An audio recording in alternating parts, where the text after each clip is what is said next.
Hello student, YouTube के हमारे इस चैनल में आप सभी लोगों का स्वागत है। और आज के इस वीडियो लेक्चर में हम लोग पढ़ने वाले हैं रेजिस्टेंस यानी प्रतिरोध के बारे में। तो आज का हमारा टॉपिक है रेजिस्टेंस, जिसके बारे में थोड़ा बहुत आप लोगों को जानकारी हो चुकी है कि क्या होता है रेजिस्टेंस। तो आज थोड़ा हम डिटेल में पढ़ेंगे कि रेजिस्टेंस की डिफिनीशन, ठीक है ना, उसका आंकिक रूप में डिफिनीशन क्या है, विभवांतर के रूप में डिफिनीशन क्या है, ठीक है, उसका मात्रक क्या है, ठीक है। तो आज इन सारी चीज़ों के बारे में, फिर ग्राफ से हम रेजिस्टेंस को कैसे कैलकुलेट करते हैं और रेजिस्टेंस की उपयोगिता क्या है, इसके बारे में डिटेल में चर्चा करेंगे, ठीक है ना। तो आज का हमारा टॉपिक है रेजिस्टेंस। तो जिन लोगों ने हमारे चैनल को अभी तक सब्सक्राइब नहीं किया है तो प्लीज़ रिक्वेस्ट है कि वो मेरे चैनल को सब्सक्राइब कर लें, ठीक। तो चलिए शुरू करते हैं। रेजिस्टेंस यानी प्रतिरोध, ठीक है ना। प्रतिरोध के बारे में आज हम लोग पढ़ेंगे। तो पहले इसके डिफिनीशन पे जाने से पहले हम इसका जो है कॉन्सेप्ट देख लेते हैं कि प्रतिरोध किसी चालक के अंदर जब करंट बहती है तो उसके मार्ग में अवरोध उत्पन्न कैसे होता है, ठीक है ना, कि कैसे अवरोध उत्पन्न होता है, ठीक है। तो जैसा कि आप मुक्त इलेक्ट्रॉन मॉडल के हिसाब से ये जान चुके हैं कि किसी भी चालक में, किसी धातु से बने चालक में, किसी भी धातु का जो चालक होता है, तार होता है, तो उसमें बहुत सारे मुक्त इलेक्ट्रॉन पाए जाते हैं, ऑलरेडी मुक्त इलेक्ट्रॉन पाए जाते हैं, ठीक है ना। जैसे हम समझाने के लिए यहाँ पे ये देखिए क्या है, ये किसी धातु का वायर है, तार है, चालक है। तो इसमें बहुत सारे इलेक्ट्रॉन पाए जाते हैं, ठीक है ना। क्या है, बहुत सारे इलेक्ट्रॉन हैं और ये चालक की परिसीमा के भीतर अनियमित गति करते रहते हैं। हमने यहाँ बताया था कि इलेक्ट्रॉन होते हुए भी किसी वायर में करंट क्यों नहीं बहती है। जब हम बैटरी से पोटेंशियल डिफरेंस क्रिएट करते हैं तब बहती है। तो विद्युत धारा वाला चैप्टर जब हम पढ़ा रहे थे तो उसमें बताए थे, ठीक है। तो जानते हैं कि कोई भी पदार्थ होता है वो परमाणुओं से मिलकर के बना होता है, ठीक है ना। परमाणुओं से मिल के बना होता है कोई भी पदार्थ। तो परमाणु से जब ये धातु का निर्माण होता है तो क्या होता है कि उसके एटम से बाहरी कक्षा से इलेक्ट्रॉन निकल जाते हैं। तो इस तरह से रूम टेम्परेचर पे किसी धातु के अंदर यानी चालक के अंदर बहुत सारे मुक्त इलेक्ट्रॉन, फ्री इलेक्ट्रॉन पाए जाते हैं। तो जिससे फ्री इलेक्ट्रॉन निकलते हैं, जाहिर सी बात है कि अगर कोई एटम है उससे एक इलेक्ट्रॉन निकल गया तो वो पॉजिटिव चार्ज आ जाता है उस पर। तो एक इलेक्ट्रॉन के निकल जाने से जिस एटम से इलेक्ट्रॉन निकलता है वो फिर धन आवेश आ जाता है, जिसको हम लोग धनायन कहते हैं, पॉजिटिव आयन कहते हैं, जो भारी होता है और वो मूवेबल नहीं होता, गतिहीन होता है। वो चालक के अंदर गति नहीं करता। हमने पढ़ा है कौन गति करता है, तो इलेक्ट्रॉन गति करता है, ठीक है ना। तो जितने इलेक्ट्रॉन बाहर आए होंगे परमाणुओं से तो उतने धनायन भी होंगे उसमें और वो स्थिर है, ठीक है ना। और भी बहुत सारे एटम्स होंगे जिससे इलेक्ट्रॉन नहीं निकला है, वो भी एटम्स इसके अंदर होंगे, ठीक। तो इलेक्ट्रॉन होते हैं, धनायन होते हैं और उदासीन परमाणु होते हैं। इतनी चीजें किसी चालक के अंदर पाई जाती है, ठीक है ना। तो जब हम किस पे पोटेंशियल डिफरेंस क्रिएट करते हैं, हालांकि ये रैंडमली मोशन करते हैं जिसकी स्पीड होती है 10⁵ मीटर पर सेकेंड के इधर उधर इस मोशन करते हैं, जिग जैग इधर उधर, जिसका नेट विस्थापन 0 होता है, इसलिए कोई करंट नहीं बहती है। जब हम इसको बैटरी से इस कनेक्ट कर देते हैं, पोटेंशियल डिफरेंस क्रिएट कर देते हैं, तो ये मूव करने लगते हैं एक छोटे वेग से, जिसको हम लोग ड्रिफ्ट वेलोसिटी, अपवहन वेग कहते हैं, इतना होता है। इससे ये मूव करने लगते हैं, सरकने लगते हैं, इसीलिए अपवहन मतलब ड्रिफ्ट, अनुगमन माने सरकना होता है, ठीक है ना, चलने लगते हैं, ठीक है। और उसमें जिग जैग मोशन भी करते हैं, अनियमित गति करते हुए धीरे धीरे सरकते रहते हैं, ठीक है ना, ताकि करंट फ्लो होने लगती है, ठीक है। उसकी बात करते हैं कि रेजिस्टेंस यानी कि जो अवरोध होता है चालक में आता कैसे है, कहाँ से आता है, कब वो अवरोध उत्पन्न करता है। तो देखिए वो ऐसा नहीं है। अवरोध का मतलब ये होता है कि जब भी इलेक्ट्रॉन यानी कि जब हम पोटेंशियल डिफरेंस बैटरी लगाते हैं तो इलेक्ट्रॉन जब भी चलने लगते हैं तो उनके रास्ते में बाधा आती है। और बाधा उत्पन्न कौन करता है, तो बाधा उत्पन्न करता है जो रास्ते में पॉजिटिव आयन है जिससे इलेक्ट्रॉन निकला हुआ था। रास्ते में उदासीन परमाणु भी है और रास्ते में इलेक्ट्रॉन भी है। इलेक्ट्रॉन पूरे इसके पूरे वॉल्यूम में है ना, जो तार है उसके पूरे वॉल्यूम में इलेक्ट्रॉन है, पॉजिटिव आयन है, उदासीन परमाणु है जिससे इलेक्ट्रॉन नहीं निकला है। तो जब भी कोई इलेक्ट्रॉन चलना शुरू करता है, इलेक्ट्रॉन हमेशा किधर से चलता है, प्लस माइनस में अट्रैक्शन होता है तो वो ये इलेक्ट्रॉन चलता है इधर और करंट बहती है इस डायरेक्शन में, करंट बहेगी इलेक्ट्रॉन इधर चलेगी। तो जैसे कोई इलेक्ट्रॉन जब चलना शुरू होता है तो इस रास्ते में पॉजिटिव आयन भी बहुत सारे होते हैं, ठीक है ना, पॉजिटिव आयन होते हैं और कुछ एटम्स होते हैं जिनसे इलेक्ट्रॉन नहीं निकला होता और इलेक्ट्रॉन भी रास्ते में होते हैं, हमने थोड़ा बहुत दिखा दिया, ठीक है ना, बहुत सारे होते हैं। ठीक, तो जैसे कोई इलेक्ट्रॉन चलना शुरू किया तो रास्ते में उसे पॉजिटिव आयन मिलते हैं, न्यूट्रल एटम मिलते हैं और इलेक्ट्रॉन मिलते हैं, तो वो उनसे टकराता है। क्या है? टकराता है। यानी कि रास्ते में भीड़ है, जैसे हमें अगर चलना हो, किसी रोड पे चलना हो, तो अगर रोड खाली है, उस पर कुछ नहीं है, तो बहुत तेजी से भागते हुए जा सकते हैं, बिना किसी बाधा के हम लोग आराम से चले जाएंगे। लेकिन अगर भीड़ भाड़ रास्ते में जाना हो तो हमें क्या हुआ, उनसे टकराते हुए जाना होगा, रुक रुक के जाएंगे ना, यानी हमें अवरोध उत्पन्न करना। तो वो भीड़ हमारे लिए क्या है? प्रतिरोध है। जैसे रोड पे जब जाम लग जाता है, जब रोड खाली होता है तो गाड़ियां आराम से निकल जाती हैं स्पीड के साथ, लेकिन जब क्राउड हो जाता है, जाम लग जाता है, तो अगल बगल गाड़ियां होती है तो जाने में बहुत दिक्कत होती है, यानी हम बचा करके उससे फिर निकलते हैं तो हमें अवरोध उत्पन्न होता है। यानी कि जब गाड़ियों की भीड़ हो जाती है तो गाड़ियों को जाने में क्या होता है? अवरोध उत्पन्न होता है। हालांकि वहाँ पे एक्चुअल में टक्कर नहीं होती, लेकिन हम बच बचा के जाते हैं, तो वो गाड़ियाँ जो भीड़ है वो हमारे लिए रेजिस्टेंस है, अवरोध उत्पन्न कर। लेकिन यहाँ पे क्या होता है? यहाँ पे अवरोध उत्पन्न करने वाले पॉजिटिव आयन खुद इलेक्ट्रॉन होते हैं, न्यूट्रल एटम होते हैं। तो जब यहाँ पे क्या होता है? एक्चुअल टक्कर हो जाती है। जब इलेक्ट्रॉन चलता है तो पॉजिटिव आयन से टकरा जाता है, तो टकरा जाता है तो रुक जाता है। यानी कि टक्कर में क्या होता है कि उसकी एनर्जी जो लेकर के जाता है, बैटरी जो एनर्जी उसको दी रहती है वो लेकर आगे बढ़ता है, लेकिन आगे यहाँ पे आकर के टक्कर हो जाती है। तो जितनी एनर्जी वो लिया रहता है वो खो देता है, उसके बाद रुक जाता है। फिर बैटरी उसको एनर्जी देती है, फिर वो लेकर के जाता है, दूसरे से टकरा जाता है। तो ये जो टक्कर होती है, बार बार टकराना, ये टक्कर ही रेजिस्टेंस, यानी मुक्त इलेक्ट्रॉनों द्वारा चालक के धनायनों से, परमाणुओं से जो टक्कर होती है, जितनी अधिक टक्कर होगी उतना अधिक रेजिस्टेंस होगा। तो इतनी बात समझिए कि ये जो टक्कर है, जो कोलिजन है, यही रेजिस्टेंस, यही रुकावट। अगर ये टक्कर ना होती, इसको चलने का फ्री रास्ता मिल जाता, तो कोई रेजिस्टेंस नहीं, जीरो रेजिस्टेंस। ये टक्कर ही रेजिस्टेंस, क्या है? रेजिस्टेंस है। और एक बात यहाँ पर ये भी क्लियर हो जाएगी कि जब करंट जब किसी चालक से बहती है तो उसका वो चालक गर्म हो जाता है। होता क्या है कि जो बैटरी एनर्जी इसको देती है वो ये लेकर जब चलता है, जब यहाँ टकराता है ना, तो टक्कर में ये एनर्जी खो देता है। और जब टक्कर होती है तो वो एनर्जी जो उसकी विद्युत ऊर्जा होती है वो हीट के रूप में प्रोड्यूस होती है। किसके रूप में होती है?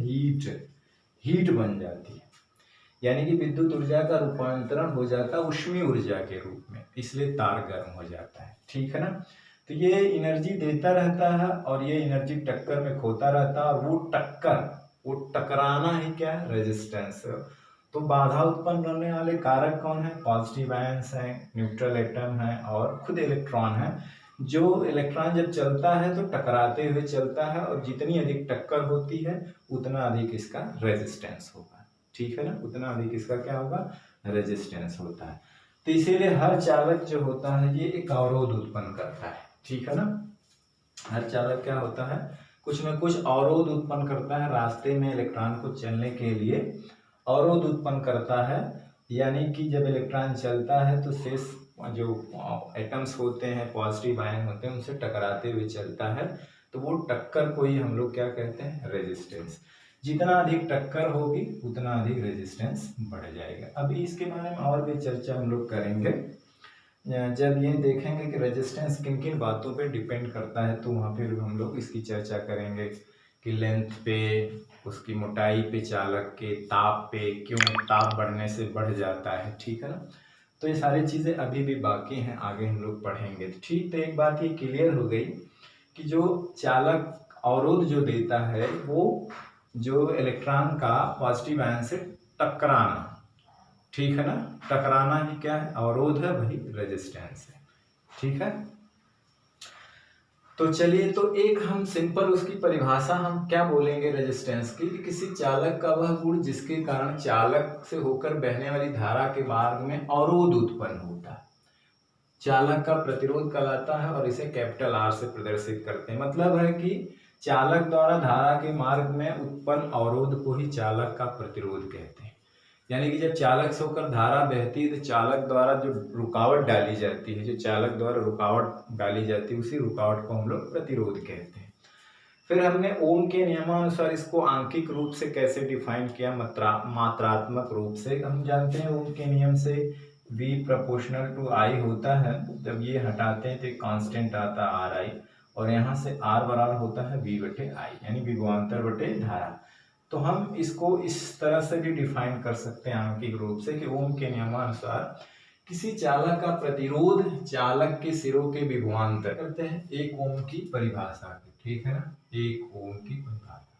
तो देखिए सिंपल है, आप फार्मूला जानते हैं R बराबर V बटे I से। यदि V और I को 1 1 रख दिया जाए, 1 वोल्ट और धारा को n एम्पियर ले लिया जाए, 1 एम्पियर, तो R अपने आप 1 आ जाता है। 1 बटे 1 मतलब 1 ओम। तो मतलब किसी चालक के सिरों पर अगर 1 वोल्ट का विभवांतर उत्पन्न करते हैं, अगर लगा दें, और चालक से होकर 1 एम्पियर की धारा बहने लगे, यानी चालक से होकर बहने वाली धारा 1 एम्पियर हो जाए, ठीक है ना, तो चालक का प्रतिरोध कितना कहलाता, वो 1 ओम। यानी चालक के सिरों का विभवांतर 1 वोल्ट हो, उसमें बहने वाली धारा 1 एम्पियर हो, तो चालक का प्रतिरोध 1 ओम कहलाता है। ठीक, ये परिभाषा आया फार्मूले से, जब हम V और I को यूनिट मान लेते हैं, एकांक मान लेते हैं, ठीक है ना। ग्राफ से R की गणना कैसे करते हैं, उसको हम उसकी बात करते हैं। हालांकि इस पे सवाल भी आता है कि ग्राफ V और I के बीच ग्राफ खींच करके R का कैलकुलेशन करना है। तो ओम के नियम से हम जानते हैं कि R जो होता है V अपन I होता है। तो हम V और I या IV में ग्राफ खींचेंगे तो दोनों से हमें निकालना है। तो जानते हैं चाहे VI में ग्राफ खींचें चाहे IV में खींचें, हमें सरल रेखा ही मिलती है, ओम के नियम से हम जानते। तो पहले हम बात करते हैं V और I ग्राफ। तो x एक्सिस पे I लेते हैं, y एक्सिस पे V लेते हैं, तो इसे VI ग्राफ कहते हैं। तो एक सरल रेखा आती है, ठीक है ना, एक सरल रेखा जो ओरिजिन से पास होगी। तो देखिए कि हम इसका जब ग्राफ से अगर हमें वो निकालना होता है, रेजिस्टेंस की कैलकुलेशन करना होता है, तो हम जो है इसका स्लोप निकालते हैं। स्लोप मतलब ढाल, यानी कि ढाल जो होता है, ढाल जिसको हम अंग्रेजी में स्लोप कहते हैं, और ये होता है tan थीटा से आता है। क्या, किससे आता है, tan थीटा। तो VI ग्राफ का जो स्लोप होता है, जो ढाल होता है, वो चालक के रेजिस्टेंस के बराबर होता है। कैसे आएगा, ठीक है ना। तो स्लोप का मतलब होता है ढाल, यानी कि जिसको हम लोग tan थीटा से कैलकुलेट करते हैं, वो होता है delta V upon delta I, delta V upon delta I, ठीक है ना। ये होता है VI ग्राफ का स्लोप। तो इसको निकालने के लिए हम लोग क्या करते हैं कि इस रेखा पे 2 पॉइंट ले लेते हैं, ठीक है। जैसे हमने ये पॉइंट ले लिया A और ये पॉइंट ले लिया A, और क्या करते हैं कि दोनों पॉइंट से दोनों एक्सिस पे परपेंडिकुलर डालते हैं, लंब डालते हैं, ठीक। इधर भी डाल दिया और इधर भी डाल दिया। अब देखिए ये 2 पॉइंट है x एक्सिस पे और ये 2 पॉइंट है y एक्सिस पे, और इनके बीच का वो नोट कर लेते हैं डिफरेंस कितना है, जिसको हम लोग डेल्टा V कहते हैं, और ये नोट कर लेते हैं डेल्टा I। यानी अगर यहाँ से बात करें तो डेल्टा I ये है और डेल्टा V ये है, और ये थीटा है संगत कोण से। तो देखिए जब हम tan थीटा लेते हैं तो tan थीटा बराबर होता है लंब बटे आधार। तो लंब ये काम किया ना, और आधार का काम ये किया, तो V बटे I को तो ही R कहते हैं। तो V बटे I मिलेगा कैसे, वो tan थीटा से मिलेगा। तो tan थीटा ही किसी का ढाल स्लोप निकालने का फार्मूला है, तरीका है। तो tan थीटा वाला होता है लंब बटे आधार, यानी डेल्टा V बटे डेल्टा I। तो इससे हमारा मिल जाता है रेजिस्टेंस, ठीक है ना। यानी कि VI ग्राफ का ढाल जो होता है वो चालक के रेजिस्टेंस के बराबर होता है। तो यहाँ पे लिखेंगे कि VI ग्राफ का जो ढाल होता है चालक के प्रतिरोध के बराबर होता है, प्रतिरोध के बराबर होता है, ठीक है ना। प्रतिरोध के क्या होता है, बराबर होता है। अब हम IV के ग्राफ से कैसे निकालेंगे, तो ये इसका रेसिप्रोकल होता है, ठीक है ना, मतलब व्युत्क्रम। तो चलिए हम बनाते हैं इसको मिटा करके, ठीक है। चलिए तो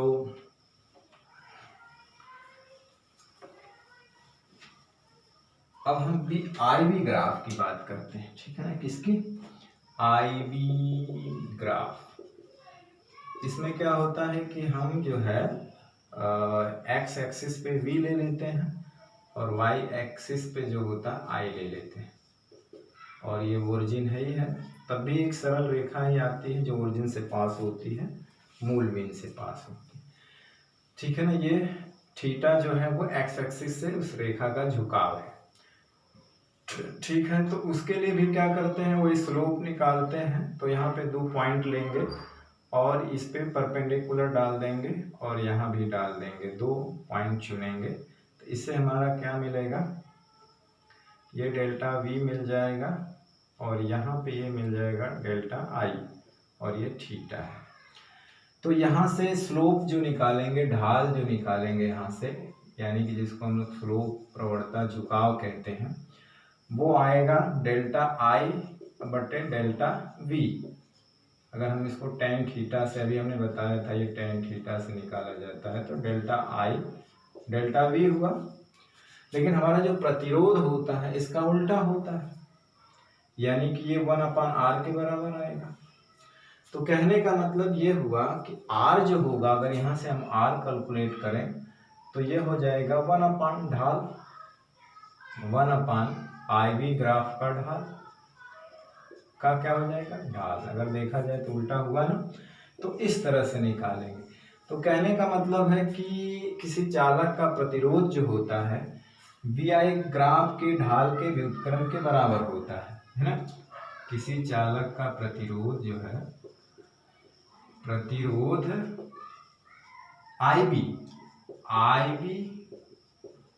ग्राफ के ढाल के व्युत्क्रम के बराबर होता है। उसमें क्या होता है, ठीक उसके समानुपात में एक तरह से होता है बराबर, लेकिन ये इसके व्युत्क्रम के बराबर हो। जब हम इसका IB ग्राफ का ढाल लेंगे, व्युत्क्रम लेंगे, तब ये जा करके आएगा, ठीक है ना। अब जैसे यहाँ से अगर देखना चाहें तो ये हो जाएगा डेल्टा आई बटे डेल्टा बी। अब ये ऊपर जाके सीधा हो जाएगा। तो इस तरह से आप जो है ग्राफ से भी रेजिस्टेंस को कैलकुलेट कर सकते हैं। तो उस ग्राफ का ढाल, VI ग्राफ का ढाल जो होता है रेजिस्टेंस के बराबर होता है, लेकिन IB ग्राफ का ढाल जो होता है उसका व्युत्क्रम रेजिस्टेंस के बराबर होता है, ठीक है। लोग पढ़ते हैं प्रतिरोध की उपयोगिता। तो देखिए प्रतिरोध की उपयोगिता हम लोग यहाँ पे पढ़ना है, और इसकी कुछ हानि भी होती है। तो उपयोगिता भी है और हानि भी है, क्योंकि हर चीज़ का अगर उपयोग भी होता है तो उसका कुछ ड्रॉबैक, कमियां भी होती है, ठीक है ना। तो जहाँ उपयोग की बात होती है वहाँ कमियों को भूल जाते हैं, ठीक है ना। और जहाँ कमियों की बात होती है वहाँ उपयोगिता को भूल जाते हैं। तो हमें यहाँ उपयोगिता है, कमियां भी बताएंगे इसकी कहाँ कहाँ होती हैं। तो देखिए पहला इसका उपयोग है परिपथ में धारा नियंत्रक के रूप में। तो ये प्रतिरोध धारा को नियंत्रित करता है, ठीक है ना। धारा को क्या करता है, नियंत्रित। तो हम लोग ओम के नियम से जानते हैं कि किसी परिपथ में जो धारा होती है ये होती है, ठीक है ना। I = V/R विभवांतर बटे प्रतिरोध। अब देखिए हमने वहां बताया था कि अगर V का कांस्टेंट होता तो हमने बताया था ना कि I इनवर्सली प्रोपोर्शनल R होता है। हम पीछे वीडियो लेक्चर में बता रहे थे, वहाँ पे वोल्ट मीटर एमीटर में कुछ चीज़ समझा रहे तो बता रहे थे कि जब प्रतिरोध का मान ज़्यादा होता तो I का मान कम हो जाता है, और प्रतिरोध कम होता तो I बढ़ जाता है, जब शॉर्ट सर्किटिंग पढ़ा रहे, ठीक। तो देखिए यहाँ पे क्या होता है कि अगर V कांस्टेंट हो तो घरों में जो बिजली आती है तो कांस्टेंट वोल्टेज पे आती है एक तरह से। तो V अगर कांस्टेंट हो यहाँ पे, तो यदि जो है V क्या हो, नियतांक हो जाए यहाँ पे, तो I inversely proportional to R हो जाता है। तो मतलब क्या होता है कि R की वैल्यू कम या ज़्यादा करके धारा का मान कम या ज़्यादा किया जा सकता है। तो कहने का मतलब है प्रतिरोध जो है धारा नियंत्रक के रूप में काम करता है, यानी कि प्रतिरोध का मान बढ़ा करके धारा का मान परिपथ में कम किया जा सकता है, और प्रतिरोध का मान घटा करके परिपथ में धारा का मान बढ़ाया जा सकता है, ठीक है ना। तो ये धारा नियंत्रक के रूप में काम करता है। जब V कांस्टेंट पे अगर हमें करंट मिल रही हो तो हम प्रतिरोध को, अगर V चेंज ना हो तो प्रतिरोध को कम या ज़्यादा करने से I का मान कम या ज़्यादा हो जाता है। ठीक है ना। तो धारा नियंत्रक, इसी के आधार पे धारा नियंत्रक रियोस्टेट बनाया गया है। क्या बनाया गया है? धारा नियंत्रक रियोस्टेट, जिसकी हमने चर्चा अभी जब ओम का नियम सत्यापन में पढ़ा रहे थे, तो रियोस्टेट से ही R की वैल्यू चेंज करके करंट का मान कम या ज़्यादा कर रहे थे। ठीक है ना। तो क्या है, परिपथ में धारा नियंत्रक के रूप में प्रतिरोध का उपयोग किया जाता है। दूसरा है विद्युत ऊर्जा के रूपांतरण में, विद्युत ऊर्जा के रूपांतरण में, दूसरा है विद्युत ऊर्जा के रूपांतरण में। तो बहुत सारे ऐसे उपकरण हैं जो रेजिस्टेंस पे ही काम करते हैं, यानी कि अगर रेजिस्टेंस ना हो तो विद्युत ऊर्जा का रूपांतरण नहीं किया जा सकता। बहुत सारी चीजें काम नहीं करेंगी, जिसपे हीटर हुआ, इलेक्ट्रिक बल्ब हुआ। ठीक है ना। तो इलेक्ट्रिक बल्ब और हीटर जो होते हैं, ये क्या काम करते हैं? ये रेजिस्टेंस के वजह से, यानी कि उनके रेजिस्टेंस के वजह से ही विद्युत ऊर्जा का रूपांतरण जो है ऊष्मीय ऊर्जा में या प्रकाश ऊर्जा में हो पाता है। अगर रेजिस्टेंस नहीं होगा तो विद्युत ऊर्जा का चेंज जो है ऊष्मीय ऊर्जा, हीट एनर्जी या लाइट एनर्जी में नहीं हो पाएगा। तो वहाँ प्रतिरोध बहुत ही महत्वपूर्ण रोल अदा करता है। ठीक है ना। इसी के वजह से ही देखिए, जब जो बल्ब के फिलामेंट होते हैं वो टंगस्टन के बनाए जाते हैं, जो एक मिश्र धातु होता है जिसका रेजिस्टेंस बहुत ज़्यादा रखा जाता है, उसकी मेल्टिंग पॉइंट बहुत ज़्यादा होती है। ठीक है ना। मेल्टिंग पॉइंट ज़्यादा होता है, रेजिस्टेंस ज़्यादा होता है। ठीक है ना। जैसे देखिए कनेक्टिंग वायर होते हैं, तो कनेक्टिंग वायर में का रेजिस्टेंस कम रखा जाता है। जैसे तांबे के तार का रेजिस्टेंस कम होता है, तो रेजिस्टेंस कम होता है, इसलिए तार गर्म नहीं होते, हीट नहीं होते और ना ही लाइट प्रकाश देते हैं। तो बल्ब प्रकाश क्यों देता है? इसका फिलामेंट पतला होता है, पतले तार का रेजिस्टेंस बहुत ज़्यादा होता है। दूसरी चीज़, मिश्र धातु का बनाया जाता है, रेजिस्टेंस अपने आप ज़्यादा होता है, रेजिस्टिविटी उसकी ज़्यादा होती है। तो जैसे लाइट उससे पास करती है तो लाइट करंट में, यानी कि रेजिस्टेंस अगर ज़्यादा होता है तो बहुत ज़्यादा तेज टक्कर होती है, बहुत तेज रगड़ होती है। जैसे आप कल्पना करिए कि आप अपने दोनों हाथ को रगड़िए, बहुत तेजी से रगड़िए, रगड़ने के बाद देखेंगे कि आपका दोनों हाथ गर्म हो गया, हीट होने लगता है। तो उसी तरह से जो इलेक्ट्रॉन होते हैं, इलेक्ट्रॉन का वहाँ बहुत ज़्यादा टक्कर होती है, क्योंकि इसका रेजिस्टेंस, रुकावट ज़्यादा, उसको रगड़ करके इलेक्ट्रॉन आगे जाना चाहते हैं। तो रगड़ में क्या होती है, अभी हमने बताया था कि इतनी तेज टक्कर होती है इलेक्ट्रॉन की वहाँ के एटम से, पॉजिटिव आयन से, कि वो अपनी पूरी की एनर्जी होती है विद्युत ऊर्जा को हीट में चेंज कर देते हैं, और इतनी ज़्यादा हीट होती है कि वो लाइट में भी चेंज हो जाती है। तो फिलामेंट का रेजिस्टेंस की वजह से उसमें इतनी ज़्यादा हीट प्रोड्यूस होती है कि वो चमकने लगता है। क्या होता है? चमकने लगता है। तो वहाँ पर रेजिस्टेंस का रोल अच्छा है। अगर वो ना होता तो शायद हमें हीट नहीं मिलती और ना ही हमें प्रकाश मिलता, यानी ना ही विद्युत ऊर्जा का रूपांतरण हो पाता। तो रेजिस्टेंस का काम होता है विद्युत ऊर्जा को बदल देना, और हीट एनर्जी से में बदलता है, फिर लाइट एनर्जी में भी चेंज कर देता है। ठीक है ना। तो इसीलिए विद्युत ऊर्जा के रूपांतरण में, ठीक है, अगर रेजिस्टेंस नहीं होता तो हम हीटर से गर्मी नहीं ले पाते, हीट नहीं ले पाते, और बल्ब जो है प्रकाश नहीं दे पाता।